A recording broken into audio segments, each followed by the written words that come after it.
नमस्कार, मेरा नाम हैदर अब्बास नकवी है और मैं फिर आज आपके पास एक ख़बर लेकर आया हूँ। ख़बर जो आपसे जुड़ी हुई है, ख़बर जो आपसे ताल्लुक़ रखती है और वो ख़बर जिसको आप जानना समझना चाहते हैं, वो ख़बर मैं लेकर आया हूँ। जी हाँ, आज हम बात करेंगे महाराष्ट्र में होने वाले चुनाव की। हमें पता है कि महाराष्ट्र में चुनाव की तारीख डिक्लेयर कर दी चुकी है और 20 नवंबर की तारीख चुनाव की है। एक ही चरण में पूरे 288 सीटों में चुनाव होंगे और इसकी जो रिजल्ट आ जाएगा वो आपका 23 नवंबर में आ जाएगा।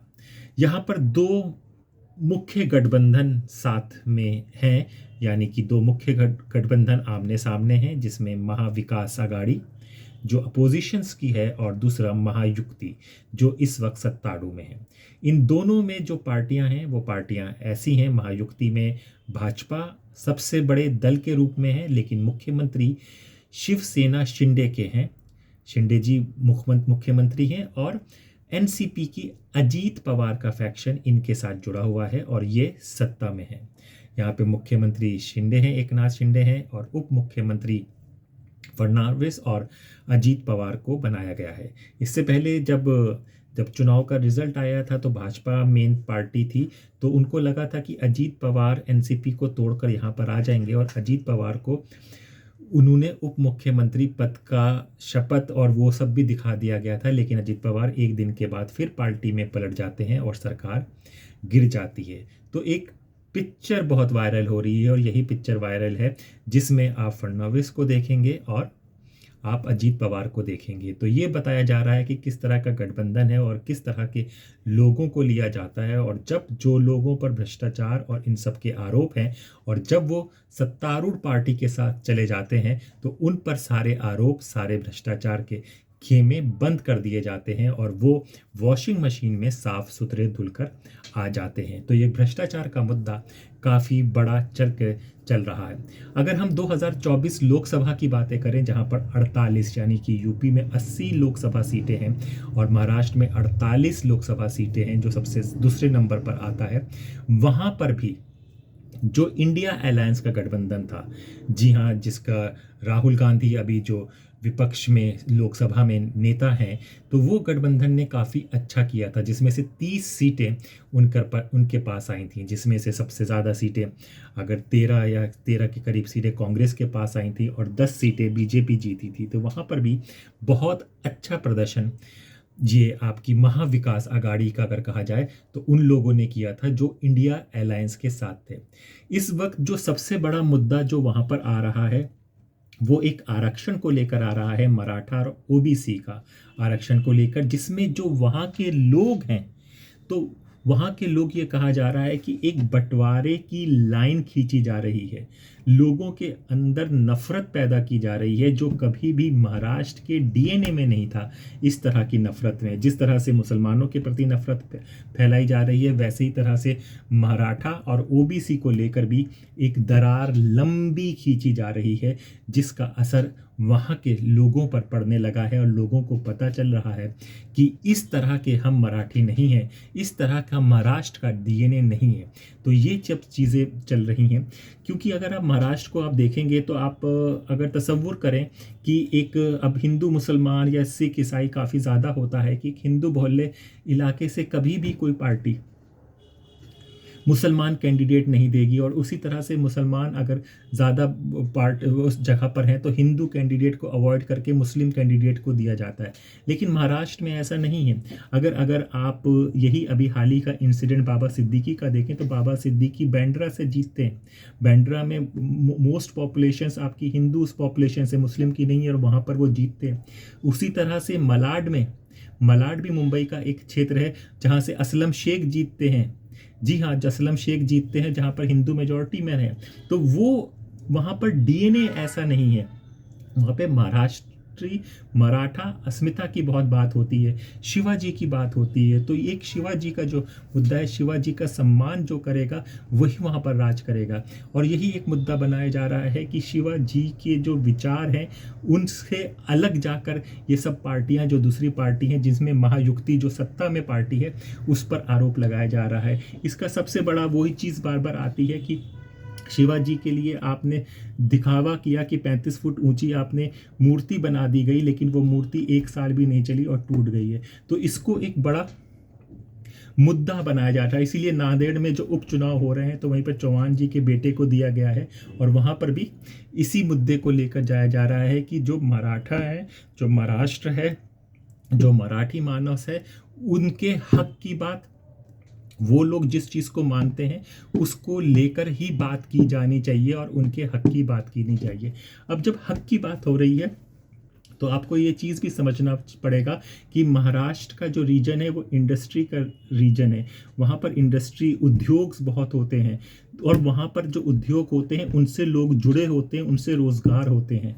तो इसलिए ये बहुत बड़ा आरोप आ रहा है, और ये देखा गया है कि जो इंडस्ट्रीज़, आप समझिए, जो इंडस्ट्रीज़ महाराष्ट्र के लिए हुई थी वो इंडस्ट्रीज़ दूसरे राज्यों में शिफ्ट हो रही हैं, और ये सारा काम दिल्ली से हो रहा है, जिसको शिंदे सरकार नहीं रोक पा रही है। फैल्कॉन हो, टाटा एयरबेस हो, सोलर प्लांट हो, इन सबको कहा गया, किसी को मध्य प्रदेश शिफ्ट कर दिया गया है जहाँ पे बीजेपी की सरकार है, किसी को गुजरात में शिफ्ट कर दिया गया है जहाँ पे बीजेपी सरकार है।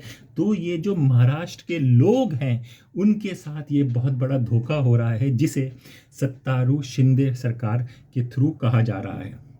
दूसरा एक चीज़ वो बात आ रही है, वहाँ पर एक चीज़ बड़े खुलकर जो बोला जा रहा है कि ना हम दिल्ली से डरते हैं। सुनिएगा, ये लाइन बहुत इंपॉर्टेंट है। ना हम दिल्ली से डरते हैं, ना हम दिल्ली से चलते हैं। यानी दिल्ली क्या हुई? दिल्ली हुई केंद्र सरकार।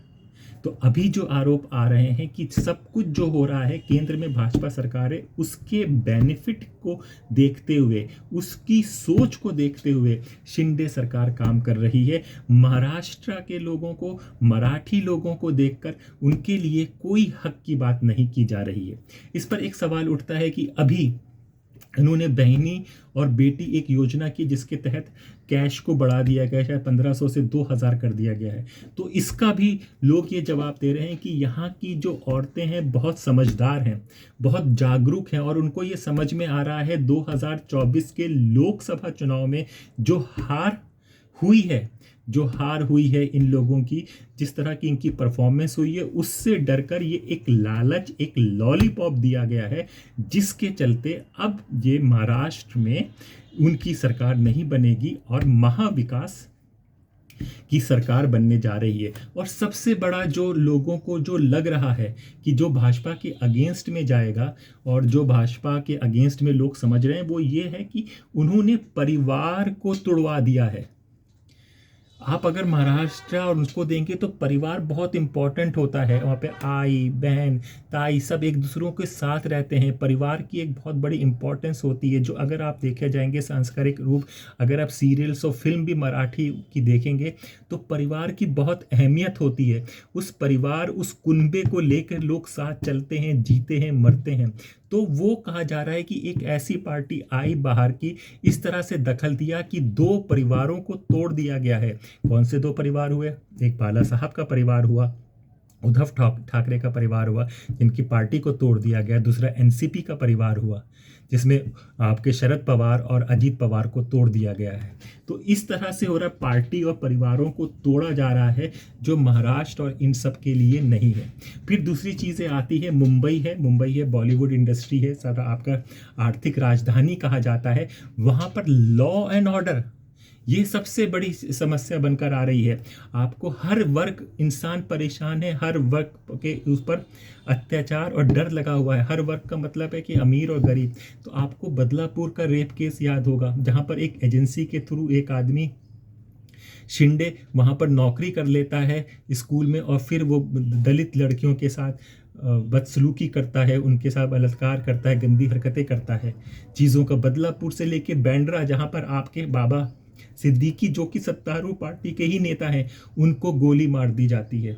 तो फिर ये गैंग्स वॉर्स, ये सब लड़ाई, इन सब झगड़ों का भी बहुत असर पड़ रहा है, जिसमें इंडस्ट्री को नुकसान होगा। और अगर इंडस्ट्री को नुकसान होगा तो बहुत ज़्यादा रेवेन्यू होगा और बेरोज़गारी होगी। एक दिन भी अगर शूटिंग रुक जाती है तो कितने लोगों के घर के चूल्हे नहीं जल पाते हैं, ये आपको समझना होगा। तो इन सब चीज़ों को लेकर कई चीज़ों के हो रहे हैं। गठबंधन का हो गया है 260 सीटों पर, कहते हैं कि महाविकास अगाड़ी ने डिसाइड कर लिया है, बाकी भी जो बची हुई सीटें हैं 28 उन पर भी हो जाएगा। अभी अखिलेश यादव भी मुंबई पहुंचे हुए हैं, वो भी कुछ सीटों की मांग कर रहे हैं। उन्हें लग रहा है कि कई जगह पर अबू आज़मी जो वहाँ पर उनको रिप्रेजेंट करते हैं उनकी पार्टी अच्छा कर सकती है, तो वो भी उद्धव ठाकरे और उनसे मिलेंगे।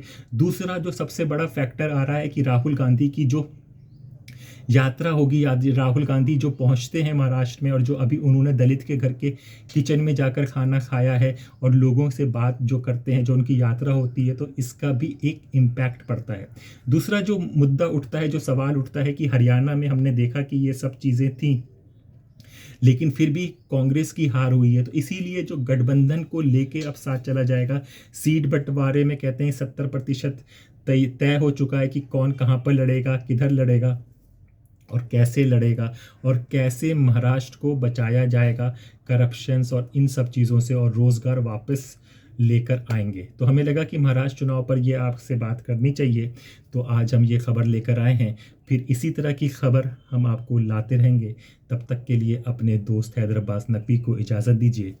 नमस्कार।